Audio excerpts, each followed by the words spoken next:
Tuforodebolsa.com, episodio 250. Damas y caballeros, muy buenos días y bienvenidos una semana más a Tu Foro de Bolsa. Nuestros lemas ya lo sabéis, las 3C, de consultar, comentar y compartir, decisiones de inversión. Antes de nada vamos a decir de qué vamos a hablar hoy. Vamos a hablar de los fondos de inversión. Algunos estáis preguntando, pero Paco Pepe, el fondo de inversión, lleváis ya 250 podcasts y vais a seguir hablando de fondos de inversión si habéis hablado ya hasta la saciedad de los mismos. Sí, efectivamente hemos hablado de ellos, pero no hemos dicho las claves o los tips que tenemos que tener en cuenta antes de comprar un fondo de inversión. Pero antes de nada, recordar que nosotros no somos asesores financieros ni damos ninguna recomendación de inversión. Aquí solamente damos nuestra opinión y nos encargamos de formar e informar. Hablando de formación y de información, para eso tenemos aquí pues al maestro Corbí. Paco, muy buenos días, ¿estás por ahí? Muy buenos días, aquí estamos, don Francisco. Pues venga, don Paco, don Francisco, vaya folladero que llevamos entre los dos. Mala consideración. Venga, vamos. Efectivamente. Venga, hoy vamos a hablar, como acabo de decir, de los fondos de inversión, de las claves. Bien. Paco, lo primero que me tienes que decir es, que es lo más fácil, es decir, ¿dónde compro un fondo de inversión? Luego me dirás qué tengo que tener en cuenta para comprarlo. Pero ¿puedo comprarlo en ProReal Time, que como todos sabéis, es nuestro sponsor y nos dice que tenemos que llevar cuidado con nuestros ahorros porque podemos perderlos invirtiendo en bolsa? Esa es la primera pregunta. ¿Podemos comprarlo en ProReal Time o en algún broker conocido por todos o no? Que yo sepa, no. Normalmente esto lo hacen sociedades gestoras, lo hacen bancos, lo hacen... Normalmente los bancos, sobre todo aquí en España. Es decir, yo, después de haber hablado tanto, como bien dices, de los fondos y de los ETFs y de tal, Sí. y de inversiones, hay gente que aún dice, yo llevar las cosas mías. No, prefiero ir y sentarme con el gerente o el gestor y que me diga cómo van las cosas, pero yo gestionarlo yo no y tal. Y este podcast es un poco para esa gente que, bueno, pues, por motivos X, no vamos a decir ni mejor ni peor, pero que cuando se sienten delante, porque claro, dice, che, yo tengo aquí un dinero en el banco, pero se está muriendo de risa, aquí no me pagan nada de nada. Efectivamente. Así de claro, nada de nada. Y Nada. te salta el del otro lado de la mesa y te dice, oiga, póngalo usted en un fondo de inversión que tenemos aquí, un listado de fondos impresionante. Bien. Para esa gente es para lo que hacemos este podcast en particular. Gente que no quiere gestionar su dinero y prefiere cederlo a otros para que se lo gestione. Súper lícito, ¿eh? Ojo, súper lícito. Claro que es súper lícito y tanto. Pues, Por eso, bueno, yo ya sabéis que nosotros no somos partidarios de eso, pero bueno, oye, cada cual es muy libre de hacer lo que le venga en gana. Entonces, cuando se sienten delante, le digan, oiga, sí, fondos de inversión, déme usted a elegir un fondo de inversión. ¿Qué le debo de pedir a ese gestor que me está ofreciendo ese producto financiero? Venga, pues relajarse todo el mundo, coger hoja y lápiz y apuntar lo que nos va a decir el maestro. Paco, lo primero. Maestro Pilongo. Maestro Pilongo. Venga, lo primero que tengo que saber cuando voy a banco, dime lo primero que tengo que apuntar. Me van a decir las claves, ¿no? Las claves de... Antes de ir, tú tienes que tener claro qué objetivos tienes con ese dinero, es evidente. ¿Qué objetivos financieros tienes con ese dinero? ¿Qué estás buscando? ¿Estás buscando crecimiento a largo plazo de ese tipo de fondo? ¿Una generación de ingresos? ¿Una mezcla de ambos? ¿Quieres corto plazo y largo plazo? ¿Más riesgo, menos riesgo? Eso lo analizaremos después. Entonces, hay que asegurarse que el fondo esté alineado con los objetivos que tú tienes trazados. Claro. ¿Será para la jubilación o simplemente para hacer crecer tus ahorros a corto o a medio plazo? Eso es lo primero. Después el perfil. Eso del perfil me gusta a mí, a ti, cuando te preguntan por el perfil. Eso es. ¿Y usted qué perfil tiene? Yo, que soy un perfil guapísimo, soy una monada. El perfil de riesgo, evidentemente. Vale. Evaluarte tú y decir qué tolerancia al riesgo tengo. Están los fondos de renta variable, que son las acciones, que suelen ser pues bastante más volátiles, con subidas y bajadas, ¿Sí? Mientras que, siempre, la renta fija, los bonos, pues son más conservadores. Si lo llevas hasta el final, sabes que tienes tu dinero más el tipo de interés que te pagan todos los años por tener esos bonos, ¿vale? Pero hay mixtos, Paco, que no sean ni de renta fija ni de renta variable, pregunto. Correcto, los hay fijos que combinan diferentes activos y pueden balancear un poco el riesgo, puede ser 60-40 o al revés, 40-60 o 50%, dependiendo de lo que hemos dicho, del perfil de la persona que esté allí. Yo quiero que me dé una rentabilidad y por otro lado tener el 50% asegurado. Pues haces un 50-50. 50 de renta variable, 50 de renta fija. Pero eso, Paco, ¿hay algún ratio que me diga a mí, más o menos en función del riesgo que hay o en función de mi perfil, qué fondo invertir o no hay ningún ratio de eso? Si te parece, lo vemos al final, Paco Pepe. Ah, vale, Lo hay, ¿eh? Lo vale, hay. vale. Ahora, hemos definido cuál es nuestro perfil de riesgo. Es decir, pues no queremos mucho movimiento. Prefiero perder rentabilidad e ir a algo más segurola o una combinación de ambos, como hemos dicho. Después está el tipo de fondo, como hemos dicho, fondo de renta fija. ¿En qué invierte renta fija? En bonos. Bien, Son menos arriesgados, pero tienen un rendimiento generalmente más bajo, evidentemente. Pero tú sabes, si compras un bono a 2, a 5, a 10 años, a 30 años, que tienes el dinero garantizado al plazo que tú hayas comprado el bono, más el interés que te pagan por ese bono. La renta variable, pues invierte en acciones. Invierte en acciones o puede invertir en materias primas o puede invertir en otros activos que tienen pues mayor volatilidad. bien, Con lo cual pueden generar mayores rendimientos, pero en consecuencia también más riesgo y tienen mayores pérdidas, evidentemente. totalmente. Los fondos mixtos, como tú bien comentabas, pues combinan ambos tipos. Y después están los que a nosotros nos gustan, ¿Cuál es? que son los fondos o ETFs. Pero bueno, Ah, vale. ¿vale? Pero eso sí podemos comprarlo en ProReal Time, ¿no? Eso podemos comprarlo, sí, perfectamente. ETFs pues pueden ser de materias primas, pueden ser indexados, tengan como subyacente un índice. Y Vale, suelen ser pasivos, quiere decir, si ahí el gestor bien poco hace. Si sube el índice, tú ganas y si baja el índice, tú pierdes. vale, Son más baratos, evidentemente, ¿vale? vale, vale, ok. Vale, más cosas, Después, ya voy por dos o tres, ¿no? Sí, me has dicho sí, el tipo de fondo, el riesgo, el ratio, no sé qué, perfil de riesgo, más cosas. el historial de rendimiento. Normalmente hay que revisar a ver qué ha pasado con ese fondo durante los años pasados, qué rentabilidades ha tenido, aunque bien es cierto que está la frase famosa que tú bien sabes. Que rendimientos pasados no garantizan rendimientos futuros. Es decir, yo he ganado mucho en el pasado, lo cual no implica que de aquí en adelante vaya a ganar más, o al revés. Ya, ya. Normalmente casi todos los fondos tienen un benchmark. Bench, ¿Sí? B-E-N-C-H-M-A-R-K. ¿Eso qué es? Pues el benchmark es una referencia. Vale, vale. Normalmente los fondos se pueden comparar entre fondos, es decir, si están, el benchmark es, por ejemplo, un fondo de materias primas, pues tiene una cesta, puede tener una cesta de productos o unos índices a los cuales hacen referencia. De Ajá. tal manera que lo que pretende el fondo es sacar más rentabilidad que esa referencia o ese benchmark, ¿vale? Vale, vale, vale. Eso, pues bueno, todos tienen una referencia o benchmark, casi todos. No es está referenciado al índice, yo qué sé, de mineras de oro. Pues vale. Si el conjunto de mineras de oro gana un 10% y tu fondo gana un 15%, es que está mejor gestionado que la referencia. Ay, qué bueno, ¿no? Suele ocurrir que todos te dicen la rentabilidad del fondo con respecto a su referencia es tal, ¿vale? De Vale, tal vale, vale. manera, para eso tienes que tener al otro lado de la mesa a alguien avispado que sepa de qué va. Por eso que con dos o tres preguntitas, igual, pues ya ves que mejor irse a otro lado que te lo expliquen. Porque que esté al otro lado le han dicho, vende esto, que esto es lo que hay que vender. Pero bueno, generalmente puede ocurrir que te encuentres con un gran profesional que entiende perfectamente lo que te esté vendiendo. Importante el aspecto siguiente, Paco Pepe, toma nota también. Venga, vamos. ¿Cuál? Comisiones y costes. Vale, vale, vale. Hay que ver el Total Expense Ratio, ¿Sí? o los gastos anuales del fondo. Vamos. Hoy te estás pasando de anglicismo, ¿eh? Estás de un moderno subir Sí, estoy que me salgo. que te sale, tío. Estoy A que ver me cómo salgo. traduzco yo esto en el copy del podcast 250. A ver cómo lo Paco envío. Pepe, lo que te cobran por el fondo, ¿vale? Los Vale, eso ya gastos de está. gestión y los gastos operativos. Lo de los fondos suele ser más caro que comprar un ETF o un activo, ¿no? Digo yo. Bastante más. Claro, Entonces porque hay que comparar los costos con fondos similares. Las comisiones altas no justifican un rendimiento adicional. Sí, porque me cobren más, no me van a dar más rentabilidad. Después hay que tener en cuenta también si existen costes de entrada, costes de salida o comisiones por rendimiento. Si te consigo un 20, me quedo con un 5. Si te consigo un 10, me quedo con un 3.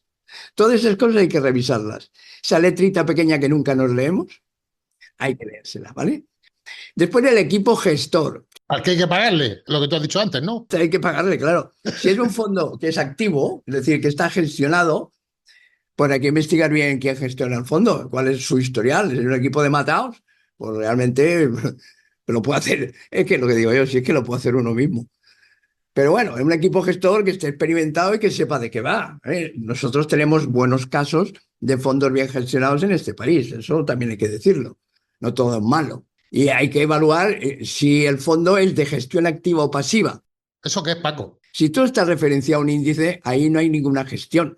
Un fondo indexado típico, ¿no? Exactamente, el típico indexado a una cesta de materias primas. Si sube, pues lógicamente tu fondo sube y si baja, baja. Si sube un índice, pues sube el fondo y si no, baja. Es decir, hay muchos que tienen, pues a lo mejor están con el IBEX, porque son españoles, y dicen, pues mira, de renta variable me pones el 50% al IBEX. Pues si sube el IBEX, gana el fondo, y si baja el IBEX, es una gestión pasiva. Ya. La gestión activa es cuando van entrando y saliendo, metiéndote cosas dentro del fondo, sacando otras y tal. Lógicamente las comisiones y los costos son bastante más altos. Es una gestión activa que una pasiva. Y después están lo que nosotros defendemos y son los ETFs, que los tienes de todo orden y condición, que las comisiones son ridículas comparadas con esta.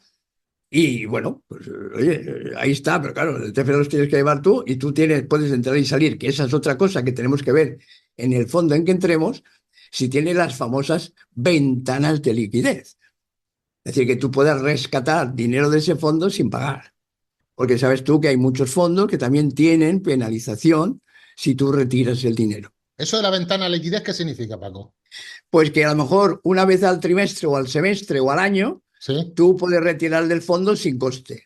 Vale, eso es otra cosa que tengo que tener en cuenta, la liquidez, Paco. Claro que sí, pues tú ten en cuenta que tú metes dinero en un fondo y Sí. si lo rescatas encima pagas. ¿Por qué? Porque te ha surgido cualquier problema. Oye, que nadie estamos libres de que nos pase cualquier cosa. Y necesitemos ese dinero o parte de ese dinero. Y no puedo sacarlo hasta dentro de 3 meses. Oigan, si a mí el dinero me hace falta hoy.